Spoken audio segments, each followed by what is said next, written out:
So with that being said, I would like to introduce the breakout moderator, Alberta Moore, if she's here. So Alberta Brinton Moore lives in the Leimert Park community within the Crenshaw district of Los Angeles, California. With her husband and 3 children, they are proud third-generation Los Angeles Unified School District family. Currently, Alberta is an engaged student, parent, and community advocate. Alberta graduated from Loyola Marymount University in 1984. With a BA in Urban Studies and minor in Business Management, she earned a Master's of Arts in Behavior Science, Negotiation and Conflict Management from California State Dominguez Hills, and Alberta retired from a national automobile insurance company after 28 years of working claims, suit negotiations, and on the National Disaster Team. Currently, she is on the board of directors for the Randall Simmons Outreach Foundation. Alberta is a founding member of the African American Alumni Association at Loyola Marymount University, and she is current president of this association. So also she is a part of the LAUSD parent board that advocates for students and families, in addition to being a part of Speak Ups, this is a African American parent advocacy team. Alberta started a blog and Facebook group that focuses on the real cost of college, and it's a college prep village engagement scholarship information site. Alberta also started her engagement with CRSSLA on the education committee to address the staggering numbers of the students not signing in for online learning. From here, I'll pass it on to her. Welcome and good morning, everyone. I'm really excited about our discussion today, and we will let each presenter, each panelist introduce themselves. So we'll start with Ms. Rivers. Hi, good morning, everybody. I'm Johna Rivers, former foster youth, grew up in foster care. I'm a co-founder for Real to Real Global Youth Film Festival. It's a platform I started for filmmakers between the ages of 14 to 23 to highlight an issue plaguing their local or global community. In a cinematic address, we curate them films and then screen them in Hollywood with a red carpet event. We allow the filmmakers to come out, get pictures from Getty Images, things like that. It's just really a day for the kids to feel important and acknowledged by Hollywood. And I'm also an artist, a performing artist, and I'm extremely excited to be here and share a little bit of wisdom that I learned over the years. I'm 27. I keep saying 28. I'm gonna be 28 in October, but I'm 27 years old, and I was put into foster care when I was 10. I stayed until I aged out. So I got a lot of experience and a lot of insight and a lot of trauma and stuff I had to. So I'm going to pass it back to you, Alberta. Thank you. And the next person we'll introduce is Dr. Sarubbi. Thank you. Hello, everyone. Glad to be here. I'm Dr. Molly Sarubbi, and I consider myself a foster scholar. Grew up in and out of care pretty much my entire life, so can relate and have some wisdoms, some bruises and scratches from that experience, but have really tried to channel that lived history in a couple different ways to help support my community. So currently I work in higher education doing community-based research and practice, specifically around helping families and youth in care or foster care alumni. And I also work in state policy, both at the state and national level, helping to drive education outcomes and access and opportunity for foster youth. And then wear a hat in the advocacy space. So work nationally with CASA. I'm a certified foster parent and just really, really excited to be here with so many colleagues that care about the similar issues that I do. So thank you so much, and look forward to our conversation. And next we have Mrs. Ridgway. Good morning. Thank you, Alberta. Hi, I'm Angelia Ridgway, licensed clinical social worker, program manager with the Department of Mental Health. Started this field as a therapist co-located with the schools, working with young kids and the young adults. And now I am working and overseeing specialized foster care. So a lot of our children and families are coming from the DCFS system. So I am honored to be here and excited about the conversation and passionate about, serving our community. Thank you. And next we will have Dr. Young. Hello, everyone. Good morning. My name is Dr. Bryan Young. I'm a child, adolescent, and adult psychiatrist with the specialized foster care, so work with Angelia. I also am a emotional wellness program creator and developer and consultant, so I really enjoy that work too. I've been with specialized foster care with the DMH for about 1.5 years and have really enjoyed my time working with, as Angelia stated, kids and families involved with the foster care system, and been really inspired by them and really get to do that work. And honored to be here as well. Nice to meet you all. Thank you. So we'll jump right on into it because we don't really have much time, 45 minutes. We could talk about this all day. I grew up in a home where my parents were always taking care of somebody. There was always someone living with us. It was never official. My heart was broken over and over again when people took their kids back, but I understand the foster care situation. So to start off, what are the negative impacts on youth who find themselves in the foster care system? And how does being in the foster care system affect a youth's ability to form a healthy identity?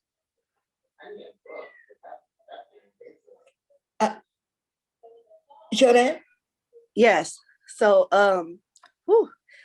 it's so interesting because I was having a conversation with one of the foster youth who's a producer for my film festival that I brought on, and I was telling her how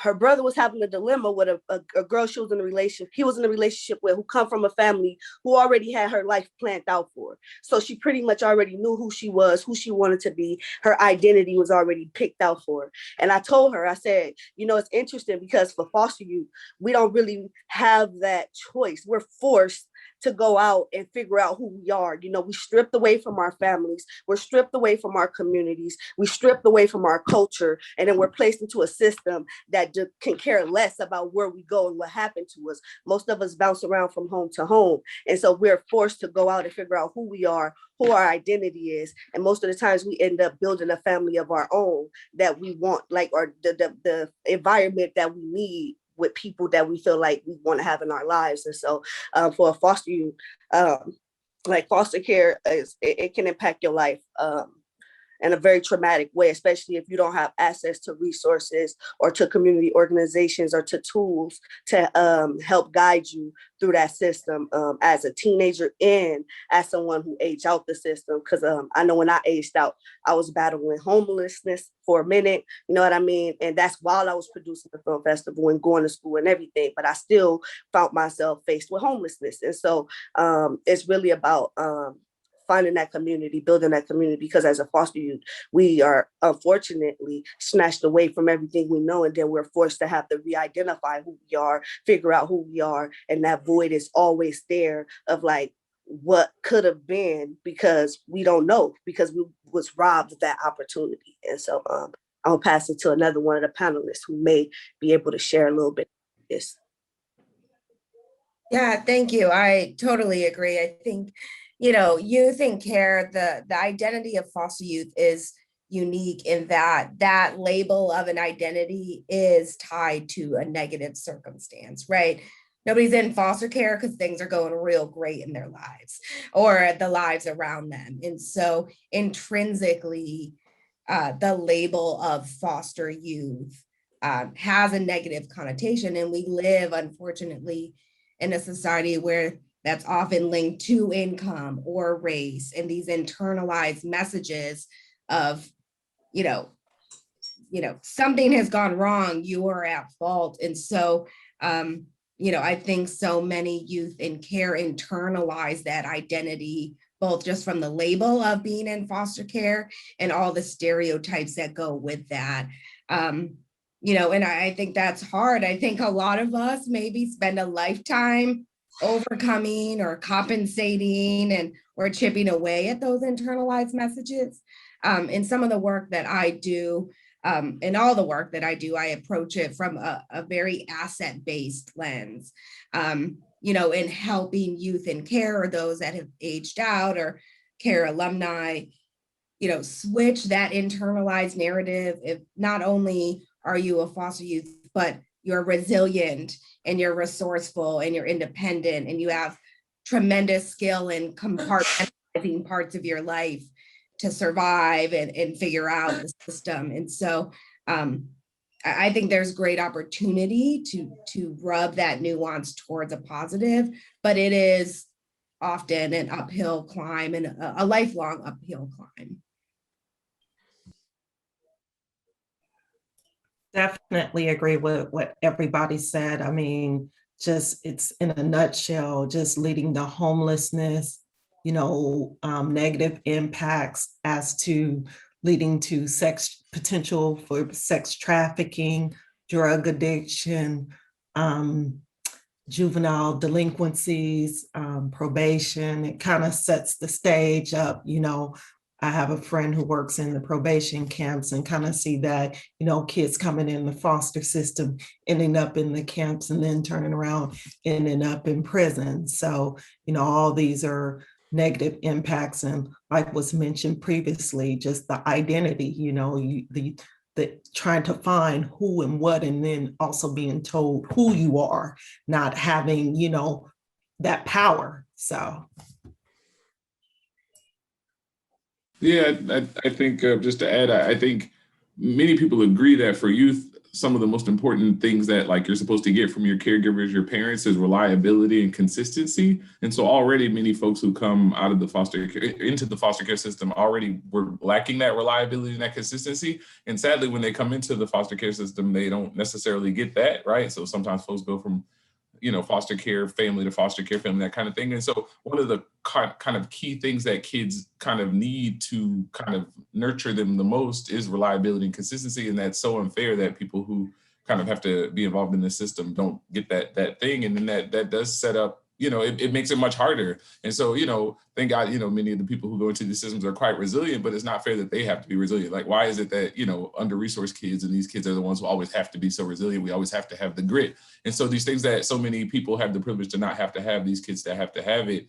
And, then, there are definitely, increased rates of kind of difficult things, but it makes sense that would happen. And I for one, am very impressed that the rates aren't higher. You know what I'm saying? Like these are necessary things to form into a kind of a nurtured adult, and the nurturing these young people don't get. So, I think it says something about the system of things, but it also says something about the resilience of these people who still come out like Johna and still, can accomplish all the wonderful things that they get to accomplish. Like they're like missing a big piece of a thing that they deserve as young people. And so, yeah, I think the identity thing, like they're not only is it one, they don't get to have a consistent caregiver to kind of internalize that kind of identity and all the kind of beautiful things that come with that, but also just the stigma that comes with being in foster care. The notion of like, I'm a kid who's like, there's just, and I'm going to be quick.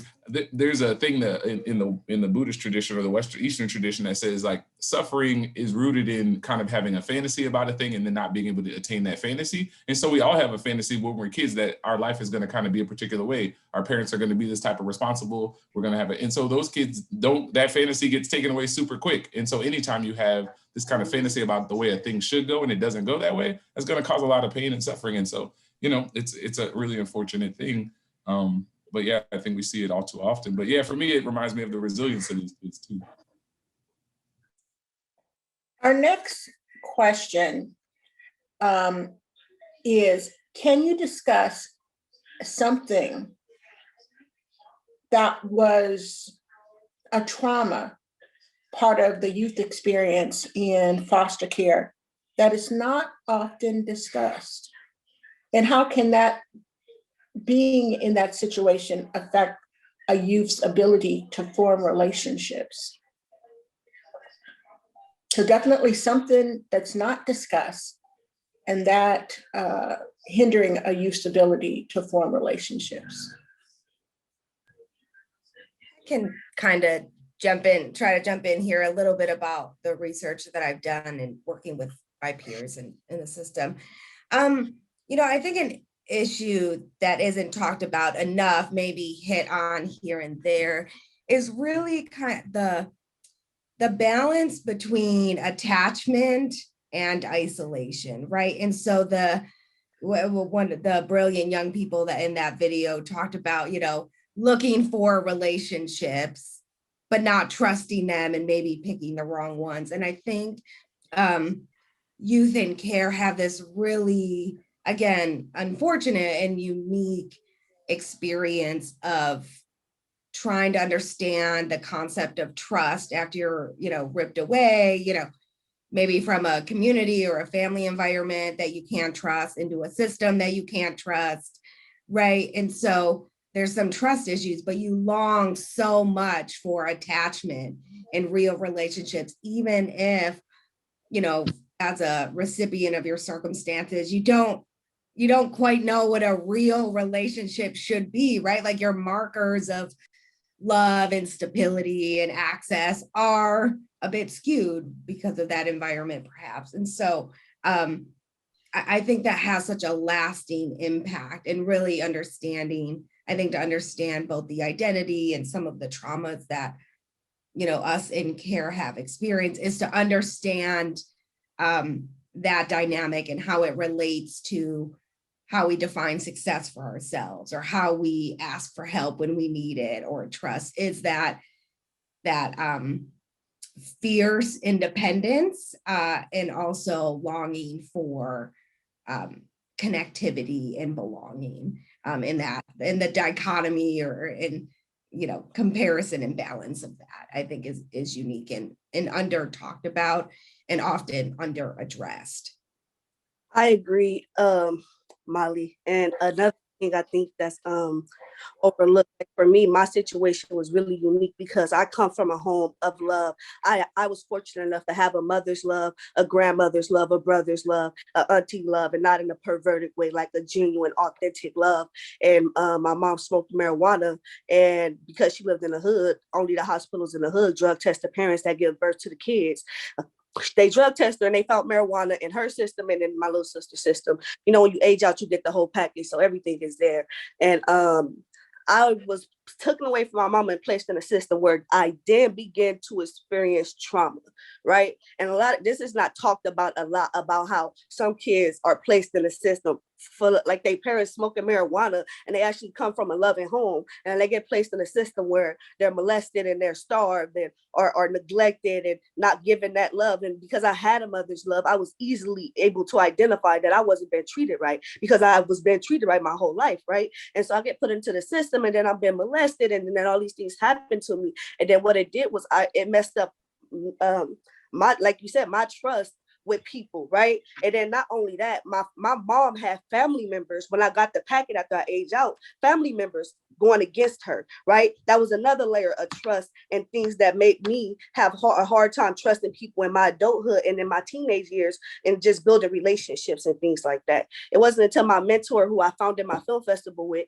came into my life and was consistent. Talk about consistency, right? And it was a consistent adult in my life. I mean, I cussed her out, yelled at her, had temper tantrums, everything, but she saw a leader in me, and she saw something more in me that I didn't see in myself at the time, because I was robbed of that from the system. And I was just like, it was taken away. And not only that, I grew up in the projects too. And so it was already a traumatic environment, not in my home, but the environment, right? And so as an adult, I found myself in a lot of toxic relationships and abusive relationships, not physically abusive, but emotionally abusive, because I didn't know my worth, or I felt like that's what I deserved. And it wasn't until I went out and started taking some life courses and figuring out like how my brain worked and identifying triggers and trauma, and like how all of that played a part into me building a future based off of my past, right? Because sometimes we don't heal from our past, and we don't heal from the trauma, and we build a future led off of without even realizing that we're blocking blessings, because I told myself,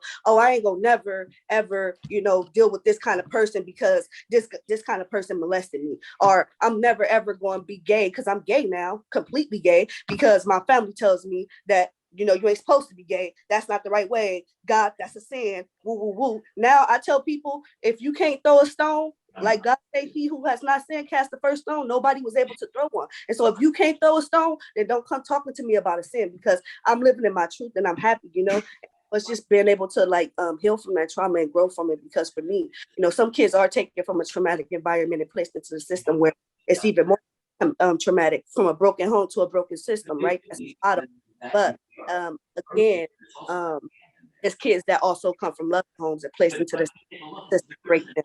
And so I'm gonna pass it to another one of the lists. Oh, that's hard to come, because you just spoke knowledge, Donna. You just dropped it.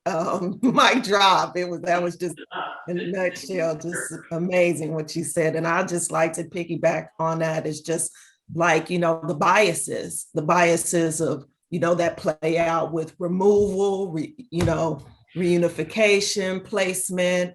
We're starting to have that conversation with everything that's going on. The disproportionalities amongst, African American children. Those are, recent conversations we're starting to have. So that is, I'm glad we're having it, but, the conversation still needs to continue.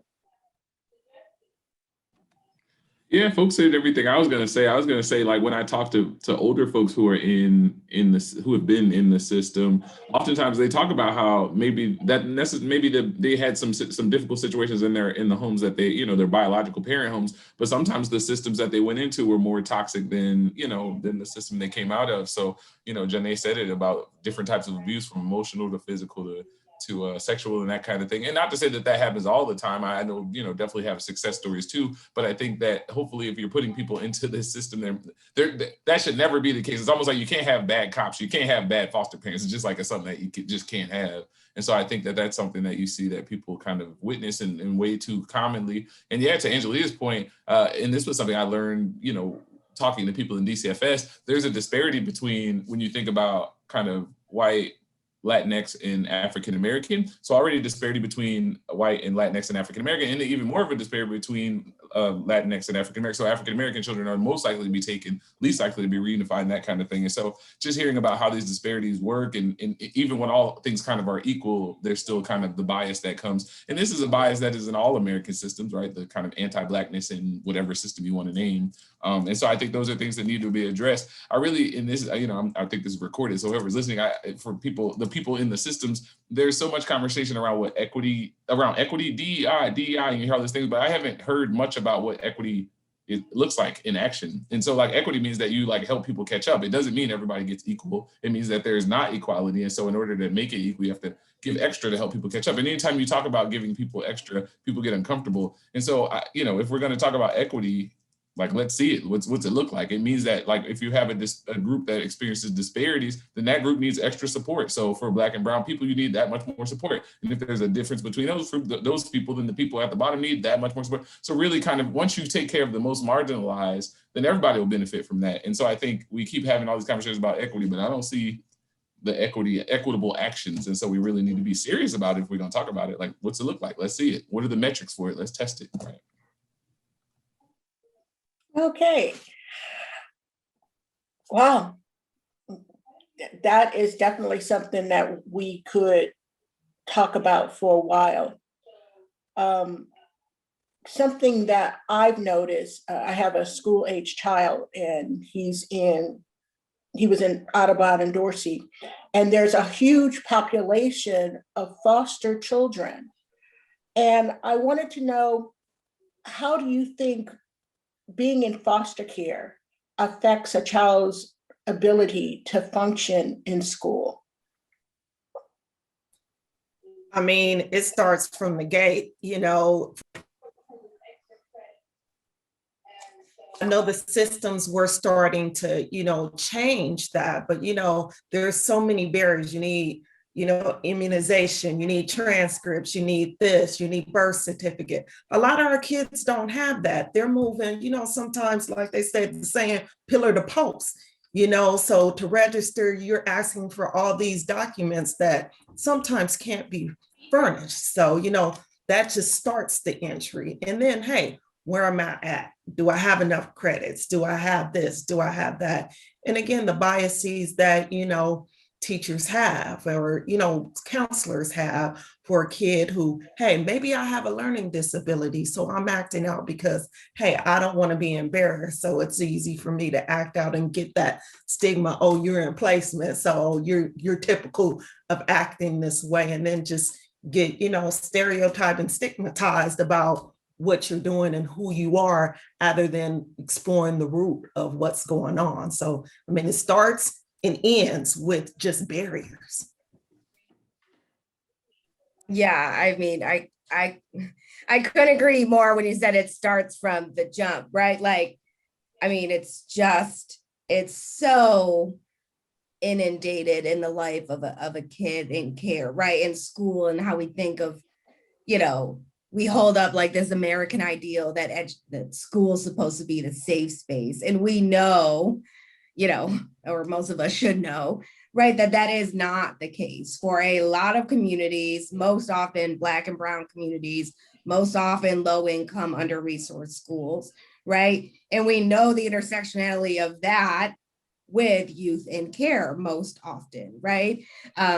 And so, yeah, I agree. I mean, like, the barriers are just compounded upon compounded, and the stereotypes of kids in care. And, I currently, in my role, look at systems and practice and policies at institution, state, and national levels. And, like, I go into a governor's office, right? And, talk about family privilege. And what does that mean for someone exiting care and he needs financial aid for college, and you want to take into their account their parents' income, or they don't have, the documentation. And so, like, even the best laid policies and practices, you go in and it's like, you haven't even thought of population X, Y, and Z. And so, yeah, I mean, I always try to find the positive lining. Like, there's so many barriers. I think we are starting to learn a little bit more, especially through advocacy groups and in education, about the impact of mobility and high mobility and lack of, resources in particular districts. And so I really try to push an agenda of understanding that intersectionality and how all of those defunct threads in our society compound the academic, success or likelihood for success for these students. And then also in my research, really talk about maybe a non-traditional definition of academic or livelihood success. Like, what does success look like for these individuals as they define it for themselves? So let's stop holding all to a very white normative measure of success that says 4-year degree, X job in this amount of time. So I think that's also part of changing the narrative and understanding, like, functionality in school. It's like, let's, dismantle that kind of white supremacist idea of what success looks like as well. And also, like, for me, when the first home I went in, was where I was abused at. Then I was removed there and put in a home with my big mama, who I was born on her couch. So I knew her my whole life. And when I went there, I went to Marco Middle School in Watts, my original middle school I was supposed to go to. But I was fighting all the time. I mean, fighting, ditching, fighting. I cussed the teacher out like I was off the chain, right? And my family knew why, because they knew what the environment I had just been pulled from and brought back into, like, and just having to adapt to being loved again and being back around people who I know genuinely care about me. And so what the school did was expelled me, kicked me out, sent me to another school, right? Went to that school, was fighting, cussed the teacher out, same thing, right? Didn't graduate middle school, went to high school, was still having anger issues and things like that. The problem was that not in any of those institutions, schools, because they're institutions, because they also call DCFS and get kids put into the system, right? In any of those institutions, did not any person stop and say, what's going on? Do you need to speak with a counselor? Do you need therapy? what's happening? You know what I mean? Nobody ever stopped. They're not informed on a foster care system. They're not informed on how to deal with foster youth. And like you said, like we've been saying on this call, there's a stigma around the word foster youth. And so on top of me acting out and then a stigma around foster youth, all it did was just confirm what they already felt about foster youth, but it wasn't who I was. As like, I'm now the co-founder of a film festival. I sit on the board of directors for CASA of Los Angeles. You know what I mean? I've employed foster youth for the last 3 years. You know what I mean? And so it's just like, that's not who I was. But nobody ever stopped and took the time to try to speak to me until I got to middle school and met my mentor, Sid Stewart. You know what I mean? And so it's not that the school, it's like the school is failing us because they're not taking the time to properly educate themselves on a population that they're dealing with. And it's a lot of Black and Hispanic kids going into the system at disproportionate rates. You know what I mean? Yeah, there's white kids and there's other kids, but we go in at disproportionate rates. And then we go into these high schools and the high schools are not educated. A lot of the times we get sent to the valleys and to like outside of our normal communities. And it's like, who's educating these institutions? Who's educating these people? What counselors are at these schools to deal with these kids? Because we need those people. And like, you know what I mean? And nobody's willing to step up and say it, you know what I mean? And they take people like you, Molly, who's making policy changes and advocating on that behalf. You know what I mean? I've done some stuff like that, but I took a step back because it was just, get deep. But you know what I mean? I think that that's where the issue lies, because I got caught up in that. You know what I mean? I was that kid that was fighting and acting out, but it wasn't because I was a bad kid. It was because I was traumatized for what had just happened to me. And I was mad at the world and mad at myself for letting it happen. And so that's also another thing that I know they ain't got nothing to do with it, but if you listening, make sure you forgive yourself, because you're not responsible for anything that happened to you. And so I'm gonna pass it to the last panelist if he would like to speak. If not, yeah. That was beautifully put. Thank you so much, Janae, for sharing that. I'll say, I think, so I've seen in this, just in my a year and a half, I've seen so many situations where kids who are getting kind of pushed from foster house to foster house have difficulties getting all the kind of things that they need in the school system. So for instance, like if a kid needs to get an IEP assessment to kind of help them out, I've seen a situation where if the kid gets moved to another foster care, they have to start all over. And so we had one kid who got moved like maybe 3 or 4 times. And so she had to start over every time because she had to go to a different school because it was a different region. And so, we talk about equity. Why isn't there some system put in place for kids who are in foster care? We know this is a thing where you might have to change systems. Why would the school system and the foster care system not be working together to make sure that these kids are taken care of in a particular way? And it was sad. And literally, I've been working with this young lady for a year, and she just got that IEP assessment a whole year. We've been like, what? This is just, and so, yeah, I think that's a thing. I think, kind of like folks said earlier, not only is it folks aren't even getting the standard of treatment that other kids who aren't involved in the foster care system are getting, but then these kids are often from under-resourced communities where even if they did get the standard, that wouldn't be good enough. You know what I'm saying? And so it's really like one thing on top of another. And then you talk about the kind of emotional health issues. Like if a kid is probably endured neglect or trauma, then they're gonna need some therapy. They're gonna need some coping skills. They're gonna need quality therapy. They're gonna need quality coping skills. And no shade to like school therapy and that kind of thing, but I think we need to have more metrics around like the quality of the therapy and the kind of mental health assistance that these kids are getting. We talk about trauma-informed care, but like I think when I know my friends who are teachers get that, it's like a 3-day workshop or whatever. But that I don't know if that's how you could do it in a 3-day workshop to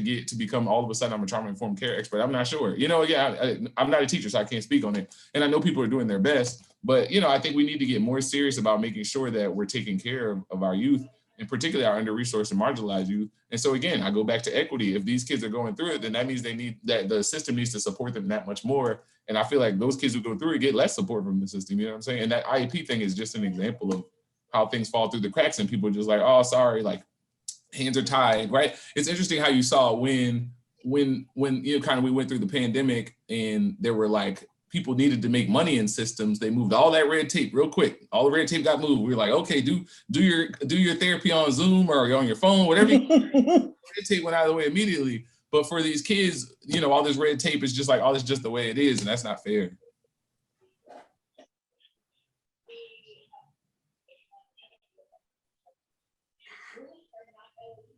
All right, anyone else would like to add to this discussion? Okay, well, we're going to move on to our final question, which is, what can we do to help youth in foster care? and those who age out of foster care succeed in life?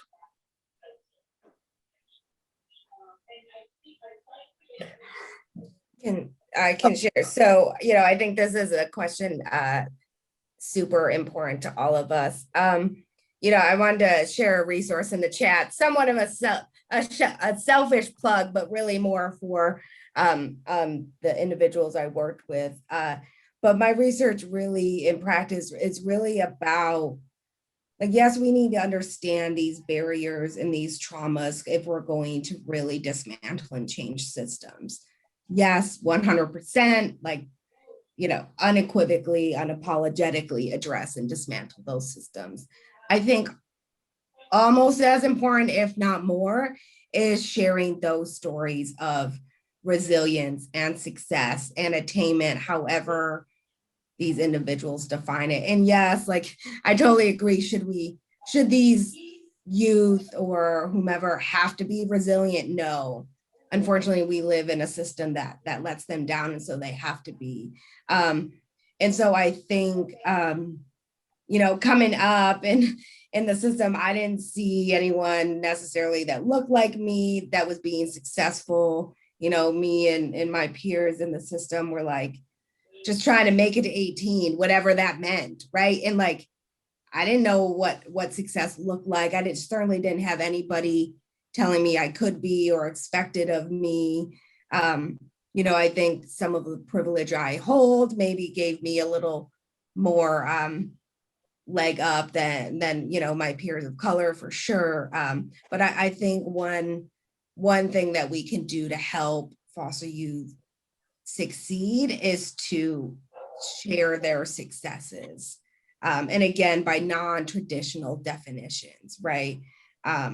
Because of these barriers and these traumas, every success to me should be celebrated and highlighted. And so people can see themselves in narratives of resilience and then start to also change the system. I walk into an office, and say, oh yeah, I'm a foster kid. And why that continues to be a mic drop is problematic. They see what I look like, they see my credential, and they're like, oh, we wouldn't think you would be. I was like, well, that says more about you than me. And let's talk about that, because how does that bias drive your policy making?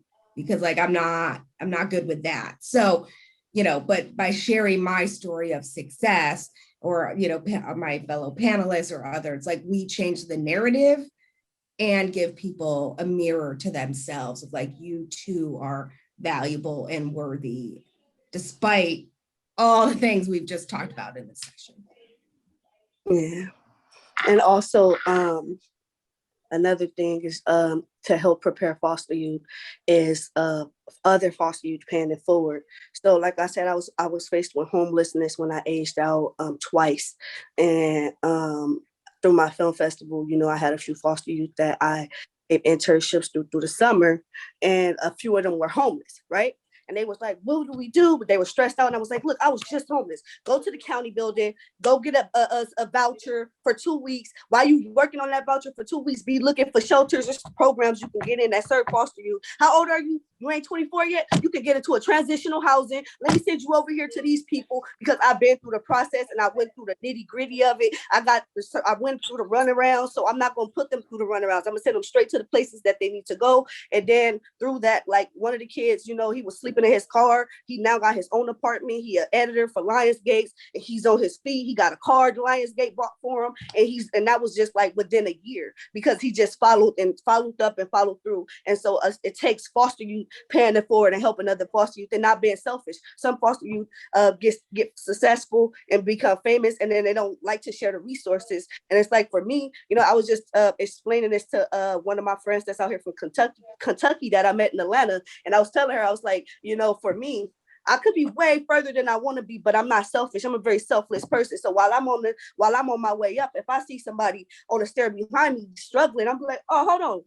Here, let me help you up. Come on, let's go up these stairs together. You ain't got to struggle. Let me help you. Let me show you how to get up here. Come on, we gonna eat together. We gonna win together. I'm gonna have you in these meetings. I'm gonna have you meeting these funders. I'm gonna have you sitting at the table, because if it's gonna be a discussion about opportunities for you, then you need to be at the table to talk about the realistic goals and realistic expectations that foster youth need to have for those jobs and for those positions. And so it takes foster youth who get into that position. And at 27, you know what I mean? I'm grateful, and I don't take that for granted, you know what I mean, to have as much success as I have and have the resources that I've had. Like I said, I've done advocacy work. So I've worked with Congresswoman Karen Bass and done all this stuff. And so I have a lot of resources, and I never left with a bad thing, because my mentor told me, if you're going to burn a bridge, make sure you don't need it. So I never burnt the bridge. I always left on good terms, because if I burn that bridge, how is another foster youth going to come behind me and be able to use that bridge to get to the same resources that I got to? And so it's all about foster youth paying it forward and making sure that we help one another, because it's hard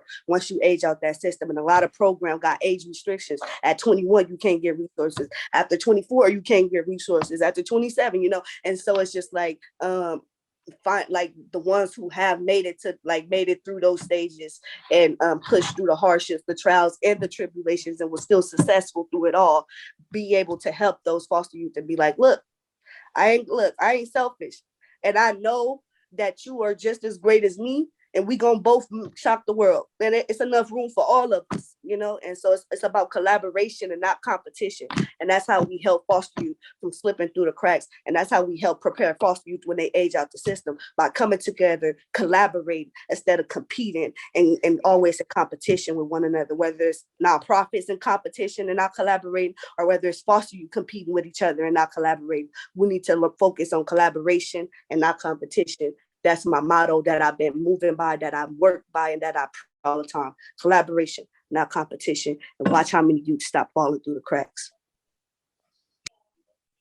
I mean, it's just about all that, and even, you know, just really making sure the resources are, one, available and they're relevant, because as you know, generations change. What's relevant in 1999 is different from what's relevant in 2021, and how you outreach and network with the youth. You know, it definitely need youth involvement, and working with the IOP kids and young adults.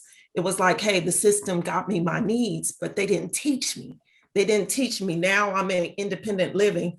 I don't know what to do, you know? So it's not only giving the resources, but how to access it, and then how to develop skills to apply. Yeah, and I'll just say, I think there has to be more of a serious responsibility to the kind of outcomes of people who enter these systems, right? Like I feel like when I was in my last medical training role, we had all these metrics to check, like quality and like, you know, give me feedback, blah, blah, blah. And so I feel like there's so many situations where people who are marginalized don't get a voice in like how they got treated by a thing. And so whether that's while they're in the system or as they age out, you know, talking about the older people age out, we need to like make sure that we're using the voice of the people who have experienced the system to help transform the system. And so like Janae said, like, it sounds like she has a roadmap to how you can how you can use the system in kind of a quality way to get things done. So why isn't Janae in the room with the people who are developing the roadmap for everybody, so that we could just cut out all of the cut the fat and get to the efficient ways of moving through the system, right? Like, so talk to people who are in the system about how do you make the system better. I think so often we think, you know, we sit with our educations and our degrees and our ivory towers and kind of decide for marginalized people